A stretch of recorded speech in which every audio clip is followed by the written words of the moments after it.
이번에는 척수장애에 대해서 좀 알고 넘어가고 싶은데요.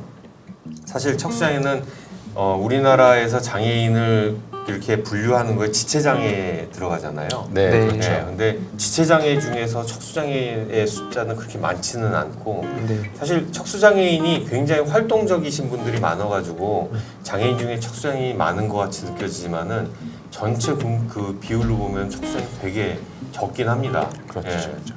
척수장애인만의 신체 기능 때문에 나오는 독특한 문화나 이런 것도 있을 텐데 척수현상을 입으면서 어떤 식으로 몸의 변화가 일어나는지 조금 자세히 한번 들어가 보고 싶거든요. 척수장애는 보통 크게 구분 어떻게 하나요? 보통 이제 척수라고 하는 신경 구조물은 이제 뇌부터 한 요추, 허리 1, 2번 정도 레벨까지 이어져 있는 일종의 뇌랑 함께 중추신경계로 포함이 되어 있는 기능인데요. 목부터 허리까지 있다 보니까 목, 경수 쪽에 이상이 생기는 경수장애, 그리고 등 쪽에 이제 이상이 생기는 흉수장애, 그리고 허리 쪽에 이상이 생기는 요수장애로 세 가지로 일반적으로 구분을 보통 합니다.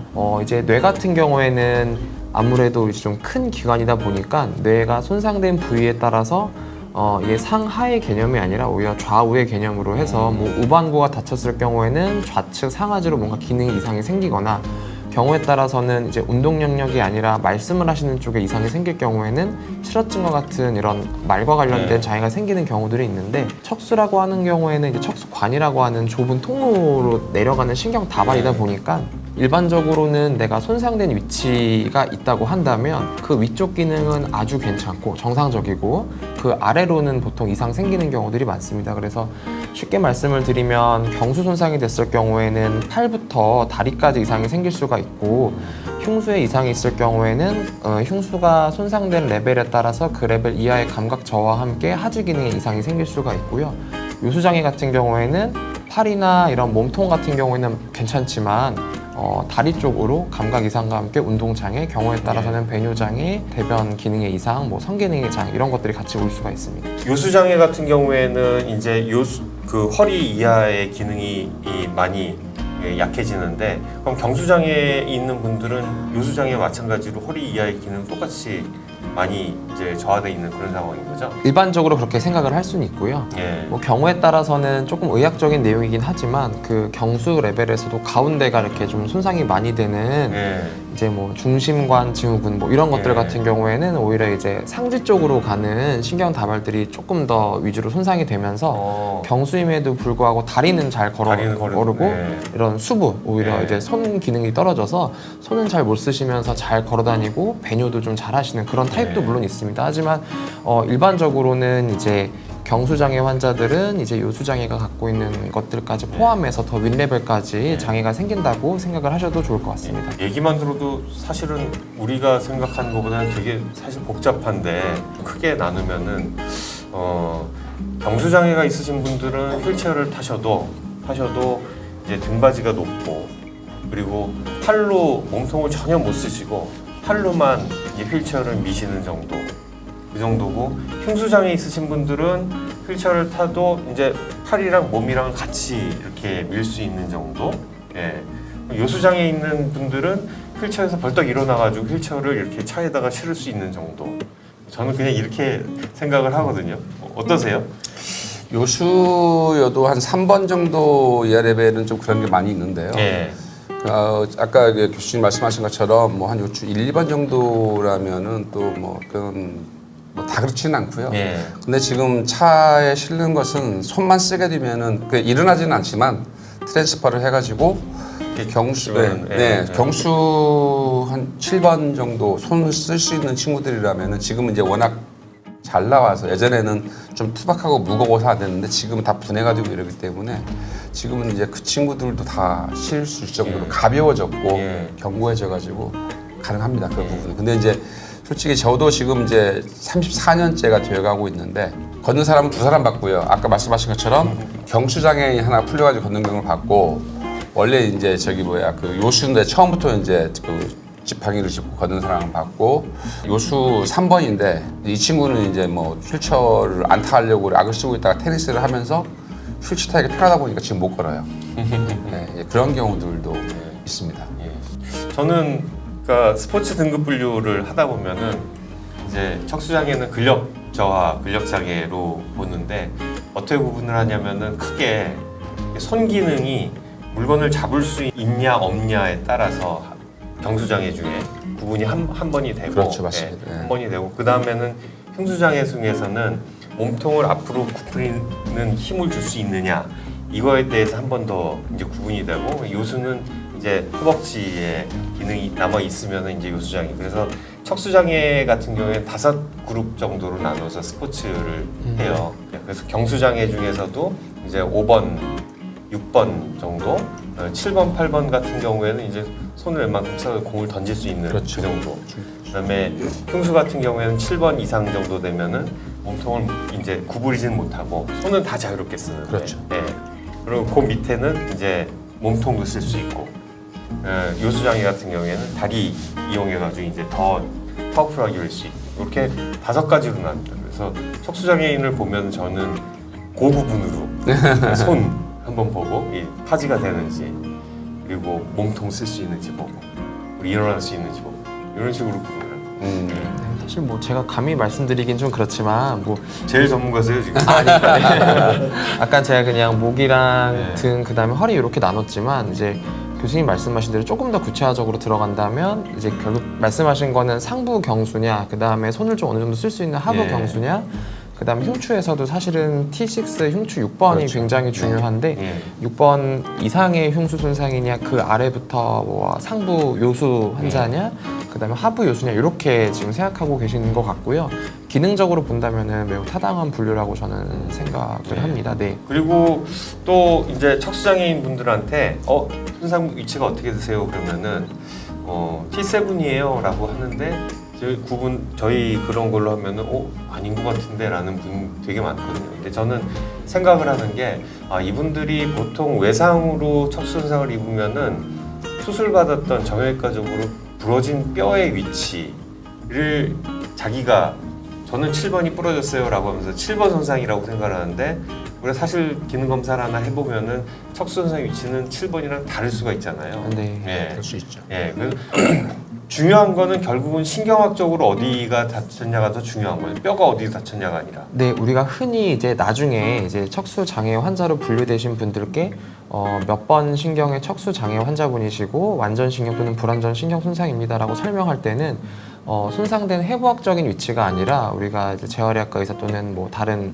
진료과 의사 선생님들께서 근력이랑 감각 기능, 그 다음에 항문 주변의 감각과 항문의 힘 이런 것들을 기반으로 해서 기능적인 척수 손상의 위치를 정하거든요. 근데 아무래도 우리가 뭐 이제 예상치 못한 외상이 있고 응급실로 들어왔을 때 거기에 있는 선생님들께서 어느 병변의 위치가 골절이 있고 예를 들면 뭐 흉추 아까 말씀하신 대로 흉추 7번에 골절이 있다 이렇게 설명하고 거기를 이제 수술을 하고 거기에 신경이 눌렸으니까 제거를 하겠다 보통 이런 식으로 의료가 진행되기 때문에 환자들은 내가 골절되거나 다친 레벨을 보통은 기억하고 그거를 내 척수 손상의 레벨이라고 생각을 하시는 경우들이 있는데 실제로는 이제 우리가 흔히 얘기하는 거는 기능적인 레벨이기 때문에 그 손상된 위치랑 실제 그 사람이 수행할 수 있는 위치랑은 조금 다를 수가 있고요.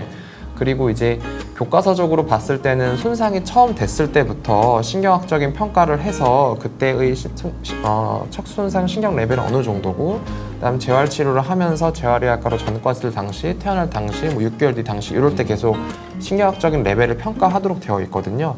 그 와중에서도 신경 손상 레벨이나 완전 또는 불안정 신경 손상이 변하는 경우들이 사실은 있습니다. 그래서 그런 거에 대한 오해에 기인을 해서 간혹 가다가 내가 이제 손상된 레벨과 내가 흔히 말하는 척수신경 레벨을 혼돈하는 경우들이 가끔 볼 수 있습니다. 네.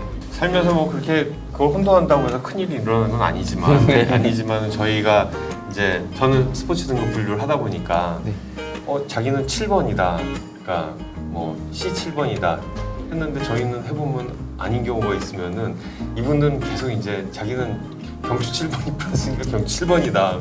우리 그거에 맞는 스포츠 등급을 달라라고 하고 해보면 손도 다 대고 뭐 어깨도 하고 뭐 몸통도 어느 정도 쓰는데 막 이러면은 이제 이상해지는 거지.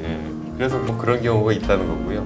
손상의 위치도 있지만은 그게 불완전이냐 완전이냐에 따라서도 증상이 많이 다르죠. 저의 개인적인 생각에는 불안전 완전보다 척수 레벨 자체가 되게 중요하고요. 레벨이 중요하고. 우리가 이제 불완전 손상 같은 경우에는 보통 B, C, D, E 또는 그리고 완전 손상은 A라고 A, 해서 A, B, C, D 5등급으로 보통은 나누는데요.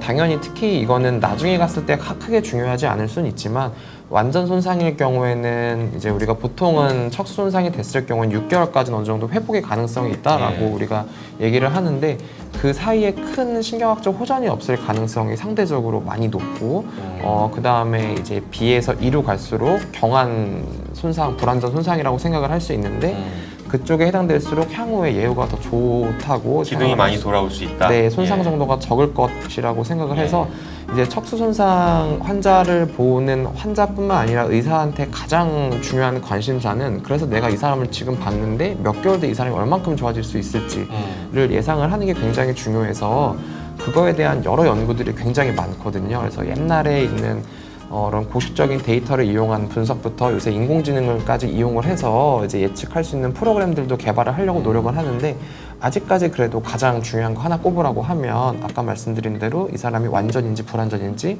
불완전이라고 하면 B부터 E까지 어느 레벨인지 이런 것들이 굉장히 중요합니다. 네. 박사님 같은 경우에는 맨 처음에 손상 받아가지고 입원하셨을 때랑 6개월 뒤랑을 비교해 보면은 기능이 어느 정도 더 돌아오셨나요? A 레벨이긴 하지만은 네. 어쨌든 뭘 움직이다 보니까 실제 처음에는 이제 배꼽 밑에 쪽으로 해가지고는 이제 아무것도 없었거든요. 네. 근데 그런 부분들이 왼쪽 다리는 감각이 다 앞쪽은 다 돌아와가지고 예. 그냥 털만 잡아도 이제 알 수가 있고요. 오른 다리는 굉장히 이제 예민하게까지 다 예. 아시는군요. 오른 다리는 뭐 움직이긴 하는데 감각은 없고요. 네, 거기까지 돌아왔죠. 지금 감각은? 보라고는. 네, 그리고, 네. 그리고 움직이는 것 같은 경우는 이제 일단 정상적인 건 아니지만은 완전히 안 움직이다가 그 조금 움직이는 것들이 일상생활에서는 굉장히 편하게 잘 네. 사용되는 것들이죠. 그러니까 예를 든다면은 우리가 의자를 앉는다거나 트랜스퍼를 하게 되면은 발을 꺼내서 일일이 꺼내놓고 움직이고 이러는데 저 같은 경우는 그냥 몸만 가면 다리는 그냥 따라오고 또 이제 하복부 윗몸일으키는 이제 엉덩이 때 못하지만은 다리를 해가지고 이제 그 여기 엉덩관절 주변에서 이제 그 굴곡근들이 이제 그러니까 그거 같은 경우는 그 보조기를 차고 나서 이제 킥하는 연습을 진짜 소위 말해서 똥을 싸가면서 했어요. 아까 말한 것처럼 이제 왜냐면은 거기는 이제 그 가려가 없기 때문에 근데 막 온갖 안간힘을 줘가지고 이제 그 반동을 이용해가지고 따라오는 그 힘에다가 이제 제가 의식을 집어넣어가지고 하다 보니까 나중에는 그냥 일반 사람들 얼굴까지 찰 정도까지 이제 우와.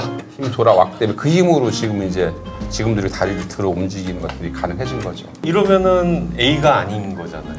사실은 A라고 해서 그 회복의 확률이 낮다라는 거지 이 사람은 기능이 똑같아질 거란 얘기는 아니기 때문에 그렇죠. 어떻게 보면은 그 좁은 바늘 같은 가능성을 노력으로 좀 극복하신 케이스라고 저는 개인적으로 생각을 하고요.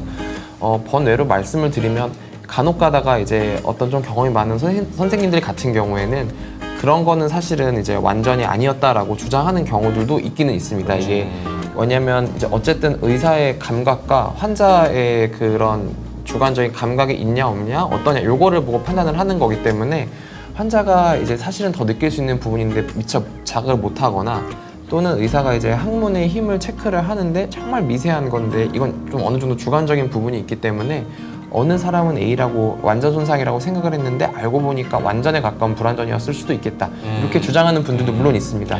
네. 하지만 저는 이영래 박사님의 예를 하면은 A부터 그 아시아의 A 완전 손상부터 불완전 손상의 뭐 예후가 좋은 E까지 중에 네. 뭐건 간에 운동을 했더니 A였는데 발차기가 머리끝까지 된다. 뭐 보조기를 신으면 네, 보조기. 되죠. 네. 예. 그 정도까지도 A라고 하더라도 네. 예후가 그렇게 좋아질 수 있다. 네, 우리 완전 손상 환자들한테 좀 좋은 귀감이 되는 위인이라고 저는 생각을 합니다. 네. 운동을 해야 된다. 네, 운동을 해야 되죠. 운동을 해야 된다. 필수라고 예. 생각합니다. 운동하는 법은 또 이영래 박사님한테 가면 다 가르쳐 주실 테고. 예.